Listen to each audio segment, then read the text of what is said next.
Oke, harga emas tertekan, tapi kabar bagusnya adalah dia berhasil rebound kembali ke level 3.300 pagi ini, dan kira-kira apakah nanti malam akan berlanjut di atas 3.300 atau ditutup turun di bawah 3.300?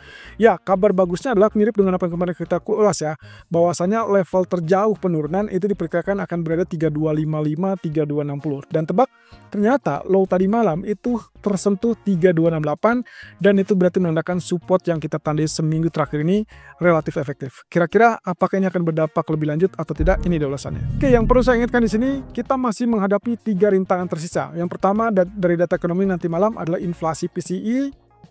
Kemudian juga besok malam adalah data non-farm payroll ya.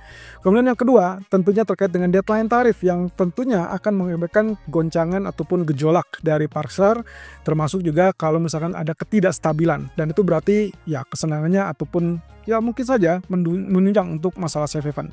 Nah, terakhir tentunya terkait dengan geopolitik. Kita tidak tahu dan belum dapatkan apa yang akan direaksikan atau direspon dari ancaman Amerika terhadap Rusia. Sejauh ini ancamannya sudah terkena sasaran tembak yaitu India, tapi kita akan lihat dari Rusianya sendiri akan seperti apa. Oke, kita lanjut di sini teman-teman. Posisinya kemarin kita sudah sempat singgung terkait dengan penurunan, tapi ternyata kemarin berhasil rebound setelah Fed atau dalam hal ini Powell ya bisa dikatakan mungkin sedikit hawkish ya, walaupun tidak terlalu hawkish, makanya saya menyimpulkan itu adalah less hawkish. Oke, kita lihat terlebih dulu. Kalau memang ini naik, berarti harusnya kita akan dapatkan kenaikan tersebut lebih tinggi daripada yang kita harapkan gitu ya. Atau dengan kata lain lebih tinggi daripada candlestick yang terakhir ini. Oke, ini berarti high dari candle yang bearish ini 2 hari yang lalu itu harus ditembus. Dan untuk menembus itu berarti butuh trigger. Triggernya berarti data ekonomi yang relatif lebih rendah. Atau ya sebaliknya justru lebih tinggi ya, karena yang kita perhatikan di sini adalah imbal hasil treasury. Oke, saya perbesar terlebih dulu. Ini yang akan kita lihat. Kalau misalkan kita perhatikan dari candle yang ini, doji candlenya, oke, ini berarti saya tandai seperti itu sampai ke titik terbawahnya. Anda bisa perhatikan dari sejak dia turun tertekan, kemudian kemarin dia rebound. Rebound ini kenyataannya adalah dia tidak lebih tinggi daripada high yang ini. Oke, saya tandai seperti itu. Berarti dalam artian rebound ini adalah rebound yang wajar, sehingga kalau kita asumsikan bahwa dia sedang downtrend dari sejak ini, maka rebound ini adalah rebound untuk retest resisten sebelum akhirnya dia kembali ditekan turun. Artinya lagi, potensi dari apa yang kemarin kita bahas terakhir, yaitu kaitannya dengan peluang dari head and shoulder di sini, ini masih tetap bisa terwujud teman-teman ya. Berarti kita asumsikan ini mungkin saja jadi second reset. Ini mungkin saja bisa menjadi second right shoulder ya. Berarti kalau misalnya seperti ini, anggap saja maksimumnya di sini, kemudian nanti dia turun gitu ya. Nah, berarti neckline-nya masih tetap kita tunggu untuk penembusan dari situ. Oke, berarti juga otomatis kondisi ya yang kita lihat dari tren besarnya itulah kaitannya dengan head and shoulder yang ada di puncak sini. Oke, jadi intinya adalah kenaikan diperkirakan masih bersifat sementara untuk US Treasury yield, sehingga nantinya kita berasumsi bahwa kita tinggal tunggu pemicu ataupun triggernya. Saya rasa yang paling memungkinkan, trigger yang paling utama itu mutlak adalah deadline tarif dan juga non-farm payroll besok malam. Oke, beralih kepada DXY-nya. Posisinya adalah dia naik, dan ini persis dengan apa yang kemarin kita bahas. Ini kaitannya dengan inverse head and shoulder. Kalau tadi head and shoulder, kita bahas inverse head and shoulder-nya. Karena dari sejak kemarin kita sudah dapatkan ini, rebound-nya persis di zona yang sini, kemudian dia sekarang mulai kenaikan. Neckline-nya mana? Neckline-nya adalah di sini. Ya, ini neckline-nya, dan itu persis sudah tembus. Dan saat ini kalaupun ada penurunan, saya asumsikan bahwa penurunan itu bersifat sementara. Berarti yang kita tunggu adalah retest sebelum akhirnya dia lanjutkan kenaikan. Kenaikan yang ada di sini adalah setinggi bagian datumnya. Oke, dan kita perkirakan berarti maksimumnya adalah 101. So, harap bersabar. Kalaupun misalkan 1 atau 2 hari ke depan masih melihat ada kondisi kenaikan atau penguatan dari US dollar, ya mungkin itu adalah salah satunya disebabkan oleh kondisi teknikal. Tapi kalau data ekonomi 1 atau 2 hari ke depan ini mendukung untuk katakanlah pelemahan, maka bisa jadi kenaikannya selesai, kemudian dia berbalik turun. Ya, ini mungkin bisa terjadi dalam 1 atau 2 hari ke depan. Tapi untuk saat ini, saya asumsikan strong dollar, kemudian juga US Treasury-nya relatif turun. Berarti kalau begitu harapannya adalah nanti emas masih bisa mengalami kenaikan bareng dengan US dollar, dengan asumsi bahwa ketegangan atau ketidakpastian dari tarif, deadline tarif, mungkin saja menunjang untuk safe haven berbarengan antara gold dan juga US dollar. Nah, tapi kita lihat dari sini.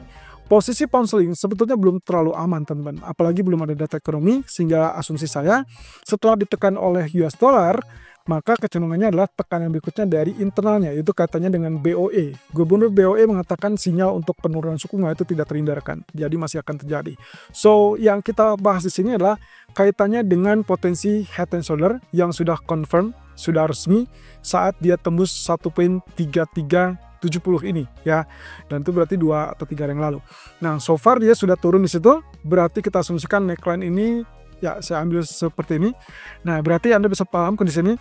Dia sempat naik kemarin ataupun dia pullback, kemudian dia turun. Nah, sekarang ini sedang berusaha untuk mengalami ya namanya semacam retest gitu ya. Retest dulu sebelum nantinya dia akan lanjutkan penurunan. Targetnya ini, yang ukuran targetnya kita sudah tentukan atau sudah ukur dari ketinggian ini sampai ke sini. Itu berarti 1.2970-an. Atau dengan kata lain mendekati MA200 yang ada di grafik daily ya. Oke, kita coba lihat di sini teman-teman. Kalau dengan cara yang sama, misalkan kita asumsikan bahwa ini sudah ada 1, 2, 3, 4, 5 gitu ya.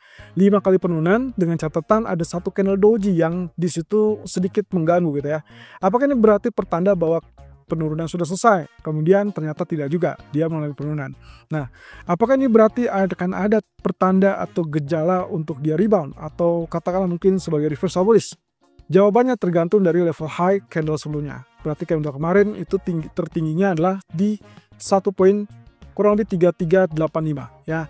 Nah, tapi kaitannya dengan ini berarti yang kita perlu waspada di sini adalah areal yang ada di doji candle. Oke, saya ambil arealnya seperti demikian teman-teman. Kalau saya gambarkan sebagai rectangle, kemudian saya ambil saja doji candle-nya, maka yang sedang kita perhatikan adalah di sini terjadi gap. Jadi ada imbalance ataupun ketidakseimbangan. Kalau begitu, posisinya yang paling normal adalah kalaupun ini sebagai pembalikan, ini belum resmi kuat teman-teman. Artinya kenaikan ini hanya sekedar numpang ataupun retest. Setelah retest kemudian dia akan ditekan kembali, sehingga yang diharapkan adalah tetap dalam jalur penurunan head and shoulder tadi ya. Jadi ini alasan kenapa kita tetap melakukan sell, dan saya belum menemukan alasan bahwa dia akan reversal. Oke, kemudian H4-nya pun sama, dia mendukung atau menunjang terkait dengan penurunannya. Oke, berarti dalam ini saya gunakan Fibonacci retracement. Saya tarik dari area puncak yang ini dengan puncak bawah yang ini 1.3309. Ternyata dia sempat rebound sampai 1.3370-an atau 3380-an. Mirip dengan apa yang kemarin kita bahas dan langsungkan sell. Nah, sekarang yang kita tuju adalah target di area 1.3140 ini teman-teman. Caranya gimana? Caranya biarkan dia rebound, dan rebound itu harusnya tidak akan lebih tinggi daripada zona ini teman-teman. Nah, ini berarti history replace itself ya. Retest lagi, biarkan dia retest. Kalaupun retest berarti 1.3309 ataupun 3310. Kemudian terakhir dia akan ditekan kembali sehingga akhirnya kita dapatkan 1.3210 ataupun 1.3140. So, yes, sell masih diperkenankan karena artinya di sini kalau kita lihat dia semakin rendah tekanannya atau head-nya atau bagian high-nya, sehingga akhirnya bagian bawah pun low-nya harusnya lebih rendah kembali. Kita belum pada titik dasar untuk pembalikan.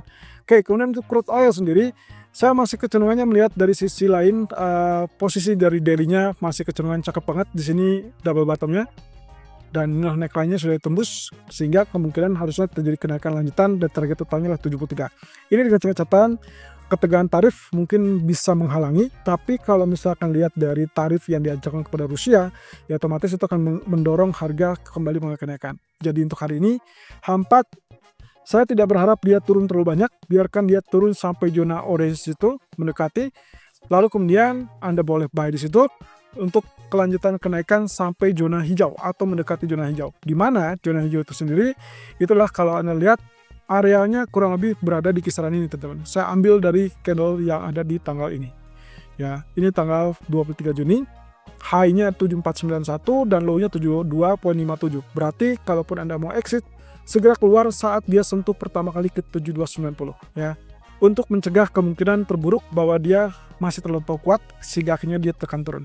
Nah, sementara bagian bawahnya yang area kuning ini atau orange ini kalau kita perbesar kurang lebih akan ada di kisaran 6974 sampai 6843. Artinya Anda boleh lakukan buy di kisaran antara 69.80 ini dengan sampai ke 68.40-an ya, sampai area ini untuk asumsi bahwa dia akan melanjutkan kenaikan tadi.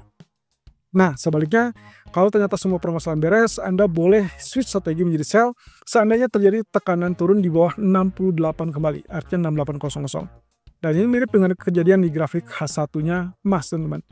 Kalau Anda ingat kemarin, kita sempat singgung terkait dengan pola penurunan yang kita perkirakan masih akan ada penurunan sampai di bawah 3.300.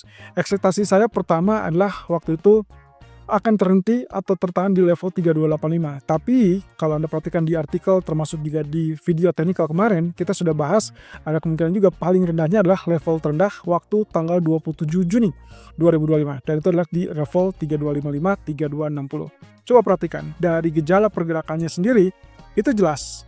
Kemarin sampai 68 dan akhirnya terhenti dan kemudian rebound. Rebound pun sampai detik ini masih terasa dan kelihatannya juga masih lebih tinggi daripada yang kita harapkan semula. Artinya, kalau kita perhatikan dari step by step-nya ini sudah benar dan proyeksi dari penurunan itu sudah selesai dan berarti harusnya kita mulai berjenjang untuk mulai kenaikan. Kalau kita asumsikan bahwa penurunan itu sudah selesai mengikuti pola Elliott seperti ini, ya, maka kemungkinannya yang sedang kita perhatikan adalah pola pembalikannya. Oke, jadi ceritanya di sini 1, 2, 3, 4, dan ini 5. Nah, kalau begitu, selesai ini berarti diikuti dengan wave R, B, dan akhirnya C. Nah, yang perlu Anda perhatikan di sini, coba perhatikan areal ke depan, karena sampai detik ini kita masih melihat belum tembus di atas trendline merah ini, yaitu 3308. Berarti yang kita asumsikan ini adalah A, kemudian nanti kita harapkan dia swing low B, sebelum akhirnya ke C. Nah, kita incar buy-nya adalah swing low B ini, teman-teman. Dengan asumsi bahwa kalau misalkan kita perhatikan dari target kenaikan yang terakhir, ya berarti pagi ini, kita asumsikan kita lihat dari sini teman-teman, posisinya dari bottom 3268 sampai rebound ke 304, kita asumsikan target 50% atau correction 50%. Ya, ini yang paling kasar, kita ambil saja di sini sampai ke puncak yang 3304. Anda akan dapatkan level berapa? Oke, kalau kita gunakan dengan Fibonacci saja, tapi kita gunakan Fibonacci tersebut cukup di wave terakhirnya ya. Berarti kalau gitu saya tarik dari sini ke sini dan kita akan dapatkan level yang paling mungkin untuk kita incar buy sebagai wave B itulah di kisaran berapa nih? Ini berarti 38,2%-nya itu adalah 3289. So, wave B yang kita perkirakan mungkin semakin dekat, maka harapannya adalah tidak tembus level di bawah zona hijau, tapi yang paling ideal mungkin kita bisa ukur di 3283 sampai 3289. Jadi, area buy terbaru Anda bisa pertimbangkan di kisaran ini. Dengan asumsi adalah wave B, kemudian nanti kita lanjutkan dengan wave C. Nah, terakhir teman-teman, yang paling penting juga, yang juga tidak kalah penting. Kalau misalkan lihat kenaikan ini, maka hati-hati dengan areal arsir merah ini, karena yang diperkirakan inilah areal strong resistant. Dan itu ada di kisaran 3323 sampai 3333. Artinya, mohon berharap ini kita harus waspada dengan zona 3320-an. Kalau sudah lewat itu, Anda harus exit dari posisi buy. Karena yang dikhawatirkan adalah belum cukup trigger untuk melebihi area tersebut. Kecuali mungkin ketegangan tarif ataupun bahkan deadline tarif yang akan muncul besok, lalu kemudian non-farm payroll besok, kemungkinan itu akan menjadi pemicu utama. Jadi artinya, kalaupun saya asumsikan kita akan dapatkan survivor di sini, maka harapan saya adalah dia turun terlebih dulu, mungkin maksimum sampai 3.300 sebelum akhirnya dia naik lebih tinggi ke 3370-an kembali. Tapi untuk saat ini, target saya maksimum adalah di 3308 atau paling maksimum 3315. Nah, sebaliknya teman-teman, Anda boleh sell, Anda boleh pertimbangkan switch strategi menjadi sell kalau pertama area merah 3323, 3333 tidak ditembus, atau yang kedua kalau dia berhasil tembus di bawah 3358. Dan target yang paling kecil itulah cuma sampai 3345. So, Anda bisa pertimbangkan itu dengan harapan bahwa itu didukung dengan data inflasi PCE yang jauh lebih tinggi daripada ekspektasi.